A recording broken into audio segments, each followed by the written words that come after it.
I am once once again I am reading R.G. Collingwood's The Idea of History. So if you'd like to show your support, leave a like and a comment. I don't know. I just wanted to do a Bernie Sanders impression for a second.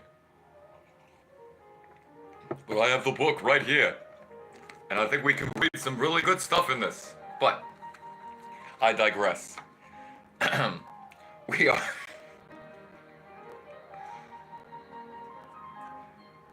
Today is part 6 of reading R.G. Collingwood's The Idea of History. Fascinating book about the philosophy of history and what makes it so.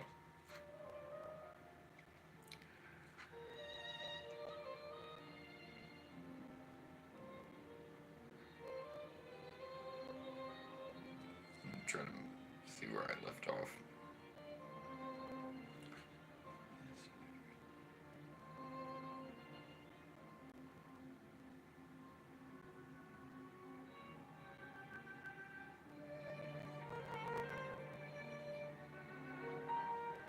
Okay, so I believe we're on page 48.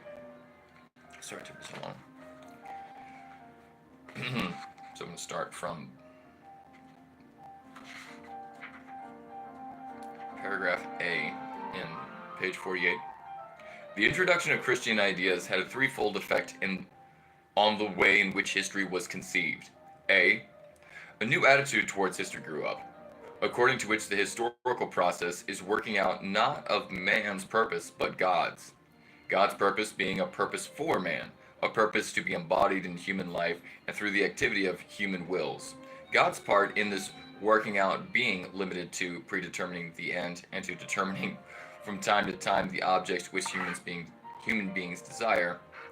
Thus, each human agent knows what he wants and pursues it, but he does not know why he wants it. The reason why he wants it is that God has caused him to want it in order to advance the process of realizing his purpose. In one sense, is the agent throughout history, for everything that happens in history happens by his will. In another sense, God is the sole agent, for it is only by the working of God's providence that the operation of man's will at any given moment leads to this result, and not to a different one. In one sense again, man is the end for whose sake historical events happen, for God's purpose is man's well-being. In another sense, man exists merely as a means to an accomplishment of God's ends. For God has created him only in order to work out his purpose in terms of human life. By this new attitude to human action, history gained enormously, because the recognition that what happens in history need not happen through anyone's deliberate wishing it to happen is an indispensable precondition of understanding any historical process. B. This new view of history makes it possible not to see only the actions of historical agents, but the existence and the nature of those agents themselves, as vehicles of God's purpose, and therefore as historically important, just as the individual soul is a thing created in the fullness of time to have just those characteristics which the time requires if God's purpose is to be fulfilled. So a thing like Rome is not an eternal entity, but a transient thing that has come into existence at the appropriate time in history to fulfill a certain definite function and to pass away when that function has been fulfilled. This was a profound revolution in historical thinking. It meant that the process of historical change was no longer conceived as flowing, so to speak, over the surface of things and affecting their accidents only, but as involving their very substance and thus entailing a real creation and a real destruction. It is the application to history of the Christian conception of God as no mere workman fashioning the world out of a pre-existing matter, but as a creator, calling it into existence out of nothing. Here too, the gain to history is immense, because the recognition that the historical process creates its own vehicles so that the entities like Rome or England are not the presuppositions, but the products of that process. This is the first step towards grasping the peculiar characteristics of history. C. These two modifications in the conception of history were derived, as we have seen, from the Christian doctrine of original sin, grace, and creation. A third was based on the universalism of the Christian attitude. For the Christian, all men are equal in the sight of God. There is no chosen people, no privileged race or class, no one community whose fortunes are more important than those of another. All persons, all people, are involved in the working out of God's purpose, and therefore the historical process is everywhere and always of the same kind, and every part of it is of the same whole. The Christian cannot be content with the Roman history or the Jewish history or any other partial or peculiaristic history. Particularistic history. He demands a history of the world, a universal history whose theme shall be the general development of God's purpose for human life. The infusion of Christian ideas overcomes not only the characteristics of humanism and of substantialism of the Greco-Roman history, but also its particularism. Subsection 2, characteristics of Christian historiography. And any history written on Christian principles will be of necessity universal, providential, apocalyptic, and periodized. 1. It will make a universal history, or a history of the world going back to the origin of man. It will describe how the various races of men came into existence and the peopled various habitable parts of the world. It will describe the rise and fall of civilizations and powers.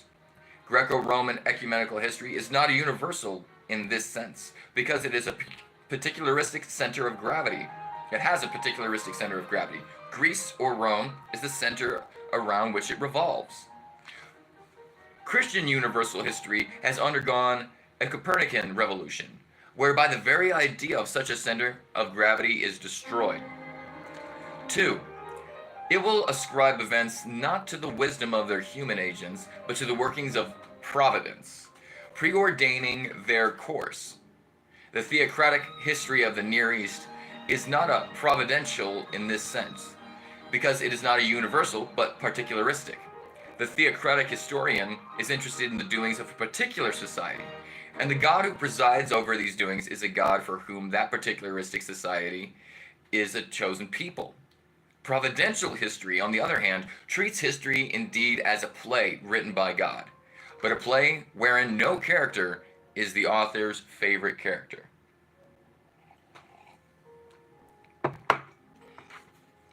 3.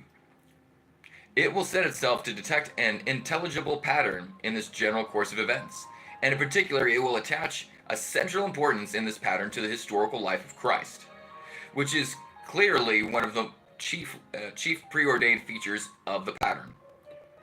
It will make its narrative crystallized around that event and treat earlier events as leading up to it or preparing for it, and subsequent events as developing its consequences. It will therefore divide history at the birth of Christ into two parts, each having a peculiar and unique character of its own. The first, forward-looking character, consisting in blind preparation for an event not yet revealed. The second, a backward-looking character depending on the fact that the revelation has now been made. A history divided into two periods, a period of darkness and a period of light, I shall call an apocalyptic history. 4. Oh, that's how you do a 4. Having divided the past into two, it will then naturally tend to subdivide it again, and thus distinguish from other events, not so important as the birth of Christ, but important in their way, which make everything after them different in quality from what was before.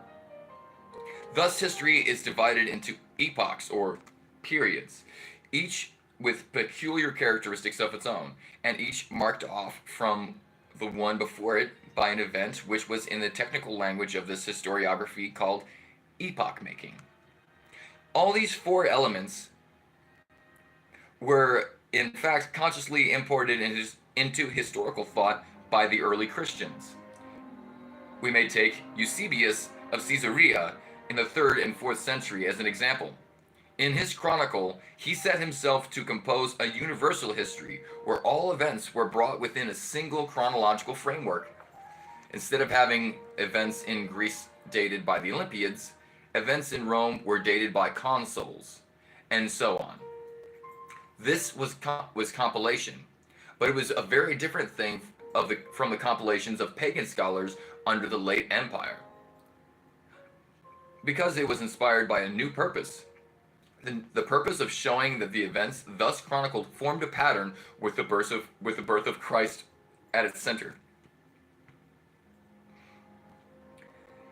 Ooh.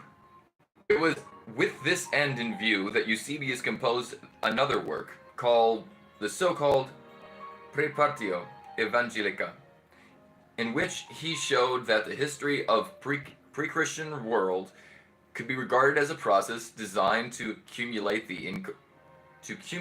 in the incarnation. Jewish religion, Greek philosophy, Roman law combined to build up a matrix in which was it possible for the Christian revelation to take root and grow to maturity. If Christ had been born into the world at any other time, the world would not have been able to receive him. Eusebius was only one of a large number of men who were struggling to work out in detail the consequences of the Christian concept of man. And when we find many of the fathers like Jerome, Ambrose, and even Augustine speaking of pagan learning and literature with contempt and hostility, it is necessary to remind ourselves that this contempt arises not from a lack of education or a barbarous indifference towards knowledge as such, but from a vigor with which these men were pursuing a new ideal of knowledge, working in the teeth of opposition for reorientation of the entire structure of human thought. In the case of history, the only thing with which we are here concerned, the reorientation, not only succeeded at the time, but left its heritage as a permanent enrichment of historical thought.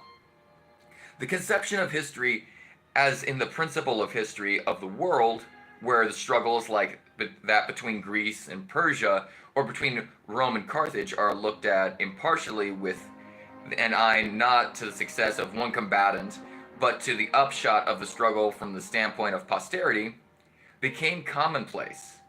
A symbol of this universalism is the adoption of a single chronological framework for all historical events.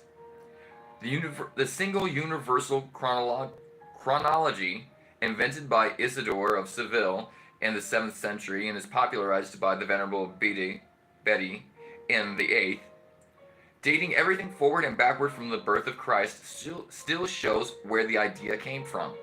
The providential idea became a commonplace. We are taught in our school textbooks, for example, that in the 18th century, the English conquered an empire in a fit of absence of mind. That is, they carried out what to us looking back on it appears as a plan, though no such plan was present in their minds at the time.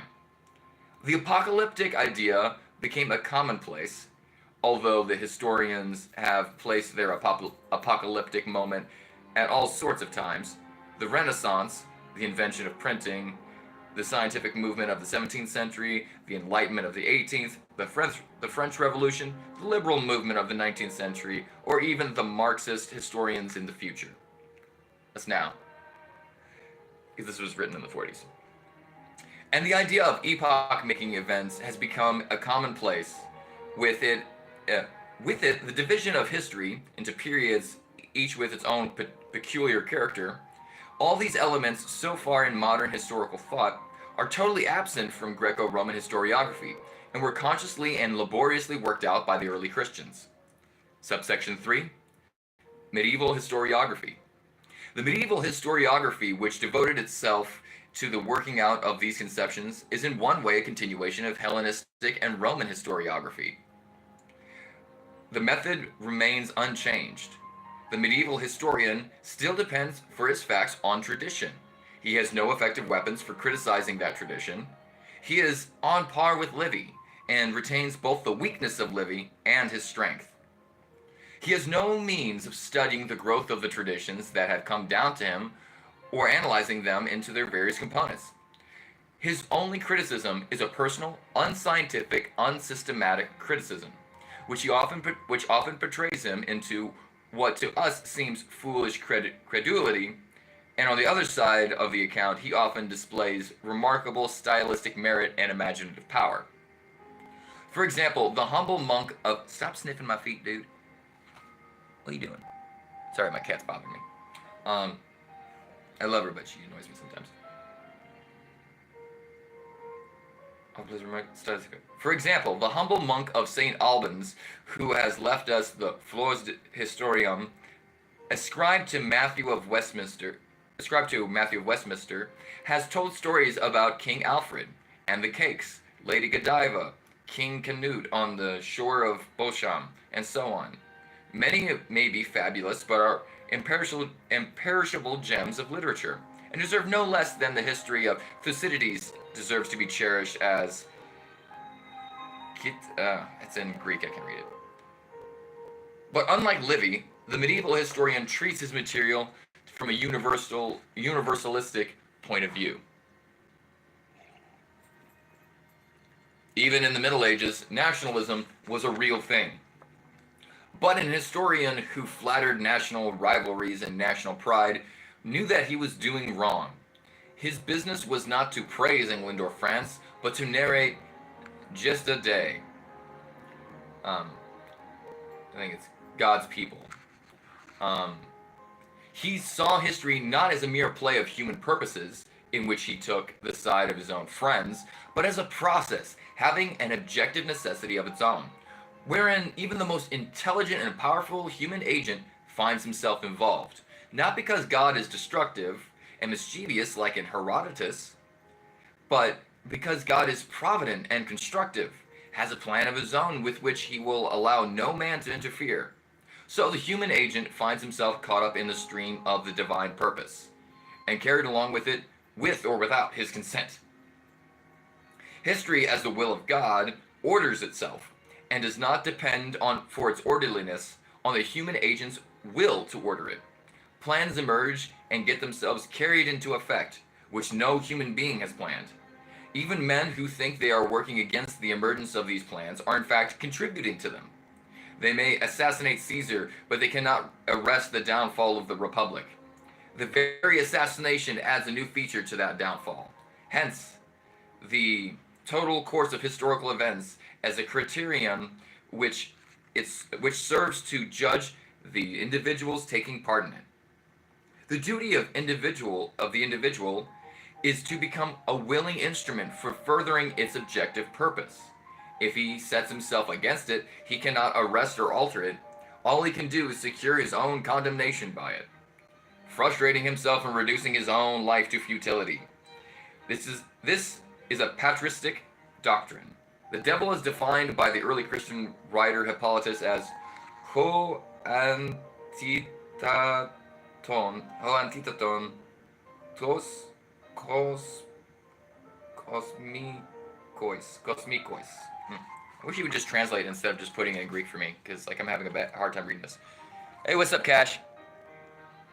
I can see that your name's there. I can't read any of the comments though. I'll read it after I'm done doing the book reading. The great task of medieval historiography was the task of discovering and expounding this objective or divine plan. It was a plan developed in time and therefore through a definite series of stages. And it was a reflection on this fact which produced the conception of historical ages, which initiated by epoch-making events. Now, the attempt to distinguish periods in history is a mark of advanced and mature historical thought, not afraid to interpret facts instead of merely ascertaining them. But here, as elsewhere, medieval thought, though never deficient in boldness and originality, showed itself unable to make good its promises.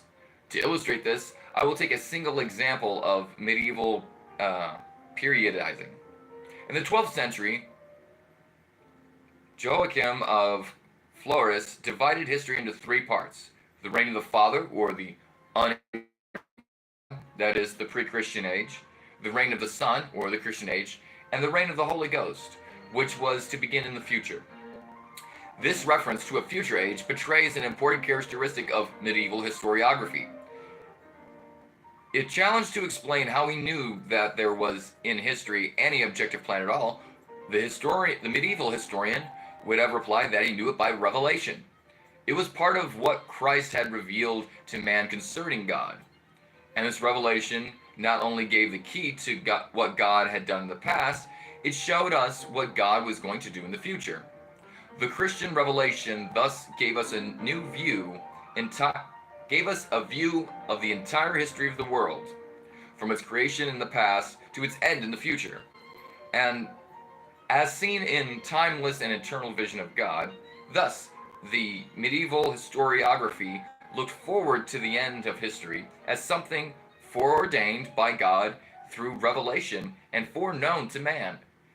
It thus contained itself in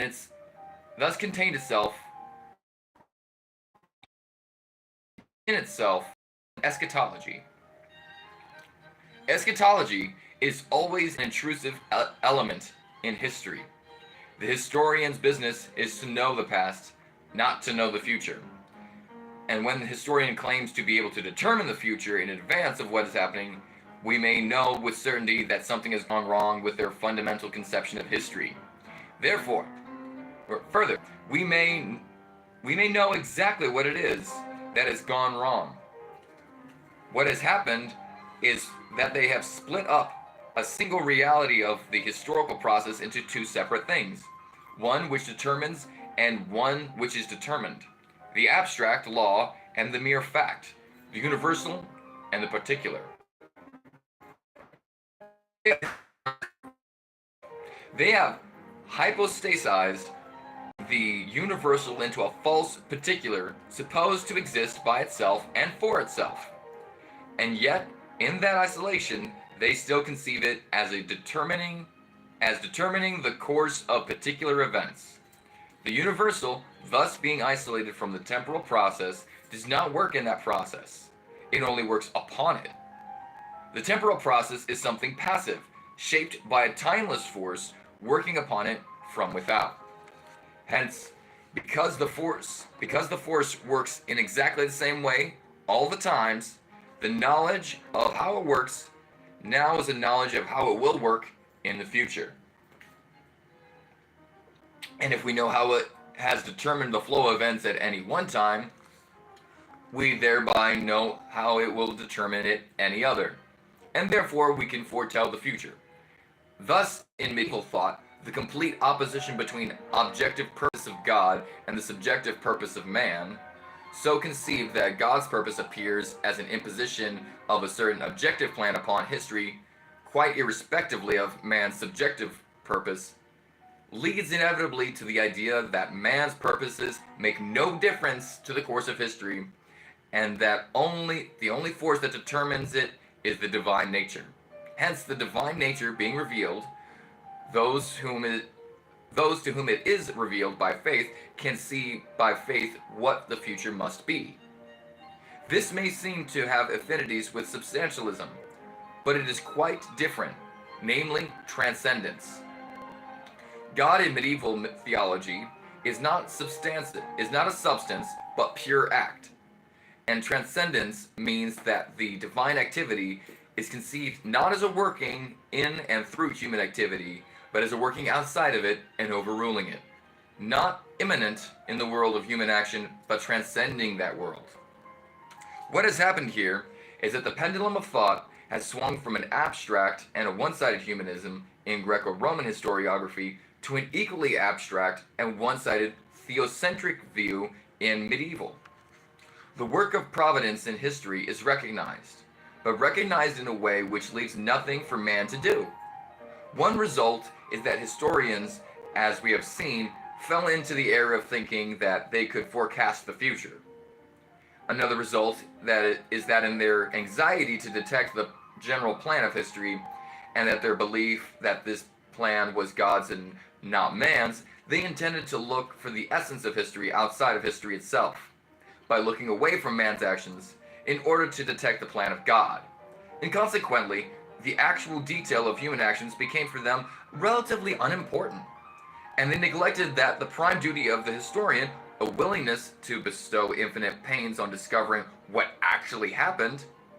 This is why medieval historiography is so weak in critical method. That weakness was not an accident. It did not depend on the limitation of sources and the materials at the disposal of scholars. It depended on the limitation not of what they could do, but of what they wanted to do. They did not want an accurate and scientific study of actual events of history. What they wanted was an accurate and scientific study of the divine attributes, a theology based securely on the double foundation of faith and reason, which should enable them to determine a priori what must have happened and what must be going to happen in the historical process.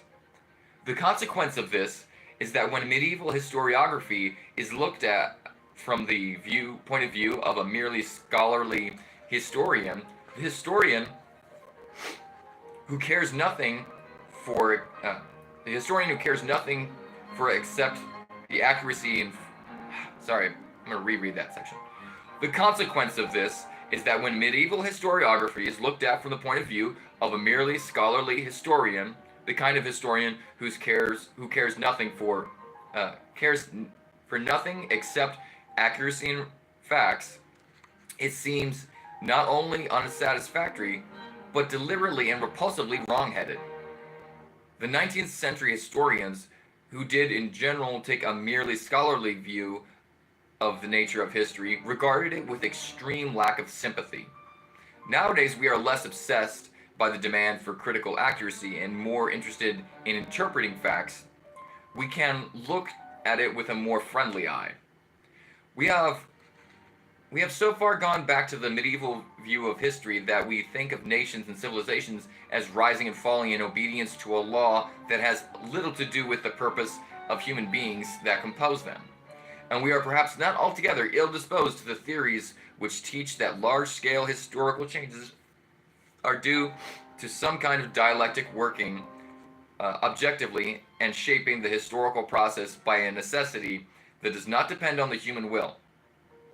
This brings us somewhat close contact with medieval historians.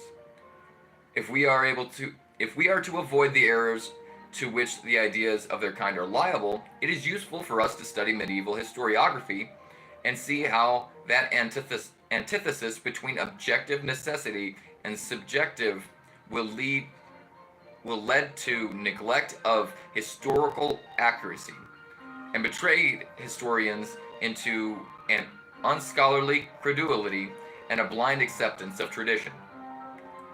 The medieval historian had every excuse for being, in that sense, unscholarly. No one had yet discovered how to criticize sources and to ascertain facts in a scholarly manner. For this was the work of historical thought in the centuries that followed the close of the Middle Ages. But for us now, that work... Now it says a double... That. It says that work. Now that work has been done. There is no excuse. And if we went back to the medieval conception of history with all its errors, we should be exemplifying and hastening that the downfall of civilization, which some historians are, perhaps prematurely, proclaiming. At the close of the Middle Ages, one of the main tasks of European thought was to bring about a fresh reorientation of historical studies. The great theological and philosophical systems which had provided a basis for determining the general plan of history a priori had ceased to command assent. And with the Renaissance, a return was made to a humanistic view of history based on that of the ancients. Accurate scholarship became important, because human actions were no longer felt to be dwarfed into insignificance in the comparison with the divine plan. Historical thought once more placed man in the center of its picture. But in spite of the new interest in Greco-Roman thought, the Renaissance conception of man was profoundly different from the Greco-Roman. When a writer like Machiavelli in the early 16th century expressed his ideas about history in the shape of a commentary on the first 10 books of Livy, he was not reinstating Livy's own view of history. Man, for the Renaissance historian, was not man as depicted by the ancient philosophy, controlling his actions and creating his destiny by the work of his intellect, but man was depicted by Christian thought, a creature of passion and impulse. History thus became the history of human passions, regarded as necessary manifestations of human nature. Kind of makes me think of Hume. The positive fruits of this new movement were first found in the all in a great clearing away of what had been fanciful and ill-founded medieval historiography. It was shown, for example, by Jean Bodin in the 16th century that had accepted the scheme of periods. The Four Empires was not based on accurate interpretation of the facts, but an arbitrary scheme borrowed from the Book of Daniel. The numerous scholars, mostly of Italian origin, set themselves to overthrow the legends in which the various countries had concealed their ignorance of their own origins. Polydore Virgil, for example, in the early 16th century, destroyed the old story of the foundation of Britain by Brutus the Trojan and laid the foundations of a critical history of England. By the beginning of the 17th century, Bacon was able to sum up the situation by dividing his map of knowledge into three great realms of poetry, history, and philosophy, ruled over by three faculties of imagination, memory, and understanding. To say that memory presides over history is to say that the essential work of history is to recall and record the past and its actual events as they actually happened. What Bacon is doing here is to insist that history should be, above all, an interest in the past for its own sake. This is a negation of the claim that historians can foreknow the future, and at the same time, it negates the idea that the historian's main function is to detect a divine plan running through the facts. His interest is in the facts themselves, but the position of history, as thus defined, was precarious, and it had freed itself from its errors of medieval thought, but it had still to find its own proper function. It had a definite program, the rediscovery of the past, but it had no methods or principles by which this program could be carried out. Actually, Bacon's definition of history as the realm of memory was wrong, because the past only requires historical investigation so far as it is not and cannot be remembered. If it could be remembered, there would be no need for historians. Bacon's own contemporary, Camden, was already at work in the best Renaissance tradition on the topography and archaeology of Britain, showing how unremembered history could be reconstructed from data somewhat as, at the same time, natural scientists were using data as the basis for scientific theories. The question of how the historian's understanding works to supplement the deficiencies of his memory was a question that Bacon never asked. And that concludes today's reading. We are up to subsection 5, page 59. Subsection 5 is Descartes. We are reading R.G. Collingwood's The Idea of History. That's 10 pages for today. Now I'm going to read the comments real quick.